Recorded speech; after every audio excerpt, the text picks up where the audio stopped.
Hi, my name's Amanda King. I'd like to talk to you about the Business Studies HSC, and we'll try and demystify it a little bit today. Firstly, I work at Hunter Valley Grammar School. I'm the head of the Business and Humanities faculty there, and I've been teaching business studies since about 1994. On top of that, I've done some HSC marking. I've been a marker, a senior marker, and I've just recently finished a 5-year appointment as the supervisor of marking for business studies. This year I'll start doing some online coach training with the Board of Studies. So that's enough about me. Let's get on with what we need to look at. Firstly, we might look at the structure of the business studies exam itself. So the business studies exam is made up of 4 parts. The first part is the multiple choice section, and it's worth 20 marks. The second part is the short answer section. It's worth 40 marks. After that, section 3 is the business report. It's worth 20 marks. And the last section is the extended response section, and it's also worth 20 marks. Let's have a look at each one of them in a little detail, just to get you warmed up for your exam. First one is the multiple choice section. Now, there's a recommended time that you would allow of 35 minutes.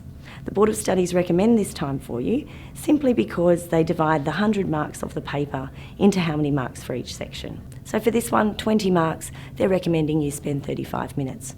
For some students, you might be able to do this a little bit faster and then spend more time on other parts. But the trick to multiple choice is simply to keep doing as many as you can. There are always 4 options, and of those 4 options, there is one option that is just a little bit better than another. And the more you do, the more you will be able to distinguish which one that is. After all, they can only ask so many questions. So the more you can do and the more practice you do at them, the better you are at them and the more likely you are to come across one that's already been there before. So keep trying and doing those multiple choice. The next section is the short answer section. This particular section is worth 40 marks, and it's recommended that you spend 1 hour and 15 minutes on this section. This section is really important because with this section, you've got a range of smaller subsections within each question, and therefore you can then take your time, allocate your time. If it's a 6-mark part, you'll spend a little bit more on it. If it's a 2-mark or a 1-mark part, a little bit less on it. Now within this section, there could be 4, there could be 5, or there could be 6 short answer questions. It depends on the paper each year. So when you do your reading time, you'll be then very aware of that and mark out your time accordingly. When you think about it, if you're going to be spending somewhere between 10 and 15 minutes at least on a short answer question, you can do a really good job if you just take your time and approach the question well. We'll do more about a little bit about short answer questions later on. The next one is the report section. Now, this is really important that you know what a business report looks like. Business reports have subheadings, they use dot points, sometimes they even have diagrams within them. These diagrams don't have to be standard diagrams from the textbooks, they can be ones that you devise yourselves. So the business report, it's vital that you use in that business report structure. Without the business report structure, you can't access the top marks available. They are looking for a business student who can show that they understand what a business report is. In this section, you'll find a large piece of stimulus provided for you on the paper, and it's important that while using that stimulus, you are really making sure you answer the question. So read the question first, then read the stimulus, and then go back and read the question again to deconstruct exactly what that question is. The last section is section 4, and it's the extended response. Now, some students think, oh, that just means an essay.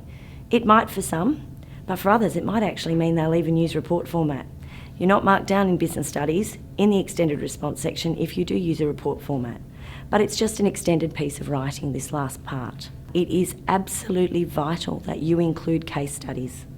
You can do it by including just one case study and using that case study through the entire piece of work, or you can blend the content that you've learned and highlight that using a range of different case studies. Either of those options is fine. Both are looked at equally at the marking centres, but it's really important that you don't forget to include those case studies because, again, without those, you can't access those higher marks available. So that's about the paper itself. Now, what about on the day of the exam? You need to make sure that you get there nice and early. You need to make sure that you're not rushed, that you've allowed plenty of time. You've got a few contingency plans in place. What happens if I get a flat tyre? What happens if my bus doesn't arrive on time? So make sure that you've covered those options and thought about how you're going to make sure that you get to the exam venue on time, or even better, early. Then when you first get in, remember you'll take with you your pens, pencils, preferably in a clear Ziploc bag, and a calculator, but it can't be a graphics calculator. In business studies, you have to make sure that you don't have a calculator that can store formulas, and they will check that at the exam centre. So when you go into the exam, you're probably going to be a little bit nervous. Okay, you've been waiting for this, working towards it all year, and so you're probably nervous when you first sit down and they give you reading time. Use your 5 minutes wisely. Sit, calmly read through the paper. Don't rush. In section 4, that's the only part you get a choice. You get one choice from 2 options. There are 2 questions and you will choose one, so in your reading time, that's the time that you'll decide that. As you approach the paper and you've finished your 5 minutes, then they'll tell you to start work. Again, you're probably still a bit nervous, nerves jumping around. I would recommend that you start by writing a plan for your Section 3 report and a plan for your choice from the extended responses. Now, this plan might only take you up to 5 minutes each, but by now you'd be calm enough to then start the rest of the paper. The order that you wish to do the paper in is completely up to you. Some students choose to do one of the extended pieces of writing early, then give their hand a rest and do some multiple choice and the short answers, and then the other one later.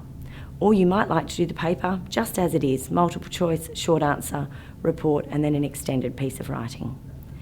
Either way is fine, completely up to you, but you'll probably find that out in your preparation. Once you've done that, you'll start the paper. Keep in mind you've got those plans sitting there. Make sure you submit them, hand them in, because at the marking centre, the markers mark everything that you've written down, and you might be awarded some extra marks for them. So when you do that, you might be reading through multiple choice and suddenly there might be a little bit of a hint that reminds you of something you could have added to your report or your extended response. So why not jump over and jot it down into your plan and then continue back with the section you're on. By doing this, when you do come to write the report or the extended response, you've actually got a really good blueprint for you to start with. One of the criteria or the rubric at the top of the marking set and page, you'll notice, is always provides a logical response. And if your response is well planned, it's going to end up being logical, which will read well to markers and can translate into great marks for you. So you're going to have to think when you're doing your preparation, which order will I do the paper in? Which one would suit you best?